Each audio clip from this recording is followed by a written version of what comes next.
Kanhaiya NSUI भी contest किया इस बार डीसी के रिजल्ट के ऊपर आप कैसे देखते हैं? देखिए, सबसे पहली बात तो हम दिल्ली विश्वविद्यालय के सभी प्रत्याशियों को हारे हुए, जीते हुए सबको बहुत-बहुत शुभकामनाएँ देता हूँ और दिल्ली विश्वविद्यालय के विद्यार्थियों को बधाई देता हूँ कि बड़ी संख्या में वो लोग लोकतंत्र के इस महापर्व में हिस्सा लिए। इस चुनाव के संबंध में मुझे 2 बात कहनी है। पहली तो ये कि यह बार-बार अब देखने को मिल रहा है, ज़्यादातर विश्वविद्यालयों में चुनाव नहीं होते हैं, लेकिन जहाँ होते भी हैं वहाँ पर लिंगदोह का बहाना करके जो विद्यार्थियों का लोकतांत्रिक अधिकार है उसको किस तरीके से छीना जा रहा है और विश्वविद्यालय के भीतर सिर्फ न सिर्फ छात्र राजनीति को समाप्त की जा रही है, बल्कि एक गठजोड़ बन गया है प्रशासन का, सरकार का, पुलिस का, माफिया का, जिनके पास धन बल बाहुबल है। वो इस लोकतांत्रिक प्लेटफॉर्म को, डेमोक्रेटिक प्लेटफॉर्म को पूरी तरह से राजनीतिक नूरा कश्ती के रूप में बदल रहे हैं। ये बड़ी दुखद है कि विद्यार्थियों की आवाज़ नदारद है और ये पूरा का पूरा जो है एक शो ऑफ बनता जा रहा है। और दूसरी बात मुझे ये कहनी है कि तमाम कोशिशों के बावजूद इतना मजबूत गठजोड़ है, सत्ता, सरकार, प्रशासन, माफिया, पुलिस, गुंडे, इस सब के बावजूद जो है एनएसयूआई बहुत मजबूती से चुनाव लड़ी और एक पद पर चुनाव जीती है। और बड़ा इंटरेस्टिंग ये है कि जो भाजपा के लोग कह रहे हैं कि जेनजी ने नकार दिया, उनके अध्यक्ष प्रत्याशी से ज़्यादा वोट जो है एनएसयूआई के उपाध्यक्ष प्रत्याशी लेकर के आए हैं। तो ये कोई मौका नहीं चूकते हैं अपनी कमी और कमी छुपाने के लिए। मैं एबीवीपी से और यह जो पूरा का पूरा गठजोड़ है उनसे यही कहता हूँ, अभी तो हम एक जीते हैं, अगर हम ना भी जीते होते तब भी जो है उन यूनिवर्सिटी के लिए भी लड़ते हैं जहाँ चुनाव होते ही नहीं हैं।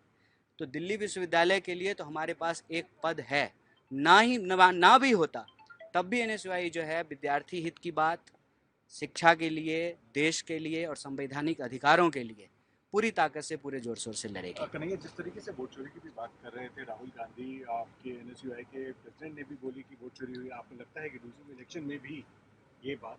देखिए, मैं पूरी की पूरी जो है ना इलेक्शन प्रक्रिया आज जिस तरीके से हो गई है उसके संबंध में आपसे चीज़ें साझा कर रहा हूँ कि आप पोलिंग एजेंट अलाउ नहीं कर रहे हैं, कॉलेज के बाहर जो है दूसरे संगठन के लोग पर्चियाँ नहीं बांट सकते हैं, एक तो गुंडे आकर के हमला कर रहे हैं जो एनएसयूआई के प्रचार करने वाली टीम है उसके ऊपर, उसके बाद पुलिस आकर के उन गुंडों को पकड़ने की बजाय हमारे कार्यकर्ताओं को उठा करके ले जाती है। तो ये सवाल जो है ना सिर्फ वोट का नहीं, पूरे के पूरे इलेक्शन प्रोसेस को जिस तरीके से आज समाप्त किया जा रहा है। आप ये देखिए ना कि दिल्ली विश्वविद्यालय के चुनाव के जो मंजर थे, जो जो नज़ारे थे, वो इस देश की छात्र राजनीति को किधर ले जा रहे हैं। गिने हुए विश्वविद्यालय हैं जहां इस देश में चुनाव हो रहे हैं, बाकी सब जगह चुनाव बंद कर दिया गया है। क्यों चुनाव बंद कर दिया गया है? कि नेता के बेटा बेटी तो ऐसे ही नेता बन जाते हैं, छात्र राजनीति से जो लोग नेता बन रहे थे उस प्रक्रिया को ही समाप्त कर दो। और जहां कहीं अगर चुनाव हो भी रहा है वहां भी जो है माफिया के बच्चे आकर के जो है छात्र नेता बनेंगे। तो आम विद्यार्थियों की आवाज़ कौन उठाएगा? कौन मेट्रो पास की बात करेगा? कौन मेंस्ट्रुएशन लीव की बात करेगा? कौन हॉस्टल की बात करेगा? कौन जो है बस फीडर की व्यवस्था होनी चाहिए, यू स्पेशल होना चाहिए? कौन इसकी बात करेगा कि कक्षाएं नियमित होनी चाहिए? कौन इसकी बात करेगा कि एक राजनीतिक दल के कार्यकर्ताओं को शिक्षक के रूप में जो है लगातार बहाल किया जा रहा है? और देखिए कि वो कॉलेज कैंपस में किस तरह की शिक्षा दे रहे हैं, कैसी उल्टी बात बोल रहे हैं।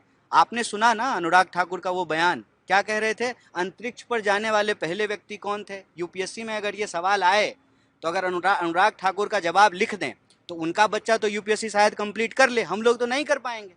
गरीबी के बच्चे तो जो है इस पढ़ाई से तो जो है यूपीएससी कंप्लीट नहीं कर पाएंगे। तो ये इस देश के शिक्षा के ऊपर हमला है और नई शिक्षा नीति के नाम पे शिक्षा को बेचने की जो साजिश है उसके ऊपर हमला है। चुनाव उस प्रक्रिया को बचाने के लिए, बेहतर करने के लिए होता है कि शिक्षा सुचारू रूप से सबको मिल सके, लेकिन चुनाव को भी अगर इस तरीके से वो जो है शासन, प्रशासन, सत्ता, पुलिस और माफिया का गठजोड़ बना दिया जाएगा तो विद्यार्थी अपने लोकतांत्रिक हितों की रक्षा कैसे करेगा? उसके लिए मैं दिल्ली विश्वविद्यालय और देश के बाकी विश्वविद्यालय के छात्रों से कहता हूं कि एनएसयूआई जो है आपके हितों की रक्षा करेगा और हम आपके हक के लिए लड़ेंगे। हमसे जुड़े रहने के लिए हमारे YouTube चैनल को सब्सक्राइब करें और नई वीडियो की नोटिफिकेशन के लिए बेल आइकॉन को दबाएं।